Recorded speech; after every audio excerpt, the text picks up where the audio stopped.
ოლიგარქის ძალაუფლება საქართველოს მოქალაქეების მთავარი მონაპოვარის წინააღმდეგ. ბრიუსელში გამართული შეხვედრის შემდეგ კიდევ ერთხელ დასტურდება, რომ რეჟიმი უკან დახევას არ აპირებს და მისი მთავარი პრიორიტეტი ისევ ძალაუფლების შენარჩუნებაა. ოცნების საგარეო საქმეთა სამინისტროს მიერ გავრცელებული განცხადებიდან ნათელი ხდება, რომ ოლიგარქი კატეგორიულ უარს ამბობს რეპრესიული კანონების გაუქმებასა და ადამიანის უფლებების დაცვაზე. საგარეო უწყება ევროკომისიის მიერ დიპლომატიური და სამსახურებრივი პასპორტების მფლობელთათვის უვიზო რეჟიმის შეჩერებას უსამართლოს უწოდებს, ანგარიშს, რომელსაც ეს გადაწყვეტილება დაეფუძნა ტენდენციურს. უფრო კონკრეტულად, როგორია შეფასებები, რა რეაქცია მოყვა თბილისში გუშინდელ შეხვედრას, სალომე ლაბაძე განაგრძობს თემაზე საუბარს. შეფასება შეიძლება ითქვას, რომ ერთმნიშვნელოვანია და რეჟიმის ყველა კრიტიკოსი თბილისში თანხმდება იმაზე, რომ გუშინ ბრიუსელში ქართულმა ოცნებამ ხელიდან გაუშვა პრაქტიკულად ბოლო შანსი იმისა, რომ საქართველოს მოქალაქეებისთვის უვიზო მიმოსვლა შეენარჩუნებინა, რაც არაერთის მოლოდინით წინასწარვე იყო სავარაუდო, რადგან ოპოზიციის ნაწილი მიიჩნევს, რომ ოლიგარქის მიზანი არის კიდეც ის, რომ საქართველოს ვიზა ლიბერალიზაცია შეუჩერდეს. ჩვენ ამ თემაზე დღეს მოვისმინეთ მაკა ბოჭორიშვილის განმარტებას და ვიდრე შეფასებებს გაგაცნობთ დეტალურად, მანამდე დავიწყოთ სწორედ ოცნების საგარეო საქმეთა მინისტრის განცხადებით, რომელიც ყირგიზეთში იმყოფება და რომელიც ადგილზე ესაუბრა სამთავრობო მედიის წარმომადგენლებს. შეგახსენებთ, რომ გუშინ ბრიუსელში ევროკავშირთან დიალოგის ამ ფორმატში მონაწილეობდა სწორედ ოცნების საგარეოს წარმომადგენელი. შეხვედრის დასრულების შემდეგ ოცნების საგარეო უწყებამ გაავრცელა განცხადებაც, რომლითაც დაადასტურდა, რომ ივანიშვილის პარტია უკან დახევას არც ერთი მიმართულებით არ აპირებს, ანუ არ აპირებს არც რეპრესიული კანონების გაუქმებას, რამდენადაც არც აღიარებს მართ არსებობას და ასევე არ აღიარებს არც სისტემურ ძალადობას საქართველოს მოქალაქეების წინააღმდეგ. უკვე დღეს კი მაკა ბოჭორიშვილი დამატებით იმასაც აღნიშნავდა, რომ ეს სწორედ ბრიუსელი, ანუ ევროკავშირი უნდა მოერგოს ქართული ოცნების პირობებს. ქართულმა მხარემ თავის მხრივ, რა თქმა უნდა, წარადგინა პოზიციები, რაც შეეხება იმ წუხილებს, რაც დაფიქსირებული იყო ევროკავშირის მხრიდან, იმ რეკომენდაციებს, რაც ასევე დაფიქსირებული იყო ევროკავშირის მხრიდან. ეს იყო პირველი შეხვედრა სამუშაო დონეზე, რომლის ფარგლებშიც მოხდა პოზიციების გაცვლა და ჩვენი მხრიდან მთავარი მიზანი იყო, რომ ევროპულ მხარეს ამ დონეზე მიწოდებოდა ინფორმაცია, რაც შეეხება სავიზო დიალოგს და ამ კონკრეტულ შემთხვევაში შეჩერების მექანიზმის ამოქმედებას. ვნახოთ, როგორ განვითარდება მოვლენები. ეს იყო პირველი შეხვედრა, ეს არ არის ბოლო შეხვედრა და მოველით, რომ ევროკავშირის მხარე უფრო მეტად გაითვალისწინებს იმ ლეგიტიმურ მიზეზებს, რაც არსებობს სავიზო დიალოგის ფარგლებში და იმ ლეგიტიმურ პირობებს, რაც აქვს ქართულ მხარეს. არანაირ სამოქმედ მომავალ ნაბიჯებზე არ ყოფილა საუბარი. რეალურად ეს იყო პირველი შეხვედრა, რომლის ფარგლებშიც კიდევ ერთხელ გაიცვალა ინფორმაცია, უფრო მეტად ქართული მხარის მიერ იქნა წარმოდგენილი ინფორმაცია იმ საკითხებთან დაკავშირებით, რაც ჩვენ აქამდე ვიხილეთ ევროკავშირის მიერ დაფიქსირებული ანგარიშებში თუ რეგულაციებში, რაც ჩვენი საზოგადოებისთვის არის ცნობილი.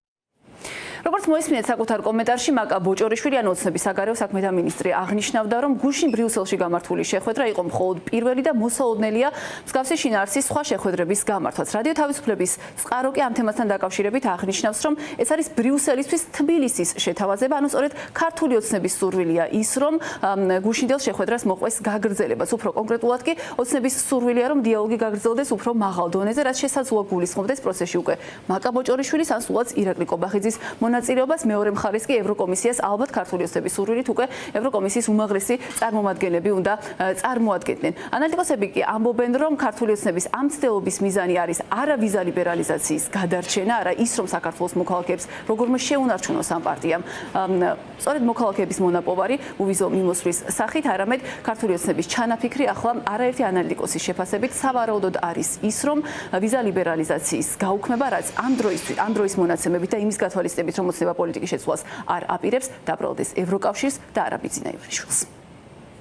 ქართული ოცნების ინტერესებში შეიძლება შედიოდეს კიდევაც, რომ ევროკავშირმა ჩამოგვართვას უვიზო მიმოსვლა და ამით დაზარავდეს ძალიან ბევრი და ხალხს კიდე აუხსნან ისე, რომ თითქოს როგორ არ უყვართ ევროკავშირში და როგორ არ ითვალისწინებენ ჩვენი ხალხის ესე ვთქვათ გაჭირვებას და რანაირად ესე ვთქვათ გვექცევია. რა თქმა უნდა, ევროკავშირშიც ეს ძალიან კარგად ესმით და ახლა მიდის პრაქტიკულად აი ესეთი პოლიტიკური ბრძოლა შეიძლება ვთქვათ. ევროკავშირი ცდილობს ერთი მხრივ ოცნებას აიძულოს დემოკრატიისკენ შემოტრიალდეს. მეორე მხრივ ოცნებად ცდილობს ევროკავშირი დისტანცირება მოახდინოს პირიქით ევროკავშირისგან, მაგრამ ეს დაბრალდეს ევროკავშირს. ქართული ოცნება, ესე ვთქვათ, რაღაცნაირად ისეთ განცხადებებს აკეთებს, რომ როგორც პუტინი მაგალითად აკეთებს უკრაინასთან დაკავშირებით, რომ არაფერს არ ცნობს, არანაირ ბუჩას, არანაირ ვთქვათ სხვა რაღაც დანაშაულებს, რომელსაც ჩადის უკრაინაში. ყველაფერს იქით აბრალებს, ხო? ანუ აქაც ეს პოლიტიკა, იქით გადაბრალების პოლიტიკაა პრაქტიკულად. ის რომ პირობითად თუ ის გადადგამს ნაბიჯებს გააუქმეს რამდენიმე კანონს, რომელიც ძალიან მნიშვნელოვნად აზიანებს დემოკრატიულ სისტემას თუ აჩვენებს იმას, რომ პროგრესი მიმდინარეობს მაგალითად ცალკეული დემოკრატიული ინსტიტუტების შექმნის და გაძლიერების კუთხით. ამან შეიძლება გადაავადოს ეს პროცესი და თქვათ დროებით შეჩერების მექანიზმი დაუყოვნებლივ არ ამოქმედეს. ანუ საყოველთაოს გულისხმობ. მაგრამ არ მგონია რომ მართალი გითხრა მათ ეს ნაბიჯი გადადგამთ, იმიტომ მათთვის ეს დათმობები იქნება ძალიან მათი ძალაუფლების დამაზიანებელი. ერთადერთი მე რასაც ველოდებით, ის რომ გაძლიერდეს პროპაგანდა ევროკავშირის წინააღმდეგ და თქვა რომ ეს არის ქართველი ხალხის დაჯა. სინამდვილეში ძალიან მნიშვნელოვანია რომ ვიცოდეთ რომ ქართული ოცნება ჯის თავის მოსახლეობას მხოლოდ იმიტომ რომ უკეთესი დემოკრატიული გარემო არ შექმნას. ეს არის სახელისუფლებას ჯის თავის მოსახლეობას.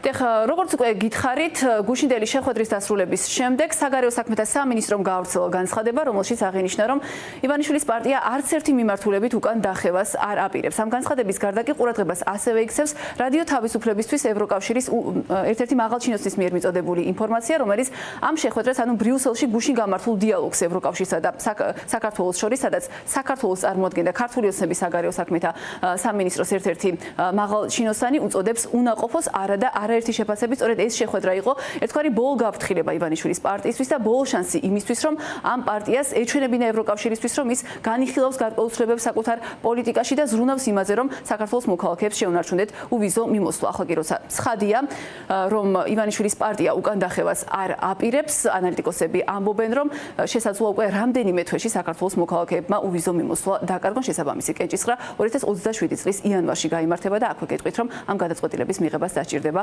27 ქვეყნიდან 16-ის თანხმობაც კი.